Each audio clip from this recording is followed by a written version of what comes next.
going out in the boat on a bloody windy day. You can hear the wind. I don't even know whether you can hear me. He's got Suvi with him, and they're going over to Muscat to get lunch, but it is a howling gale.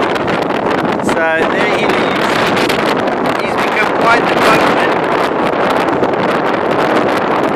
He likes to go out in the boat.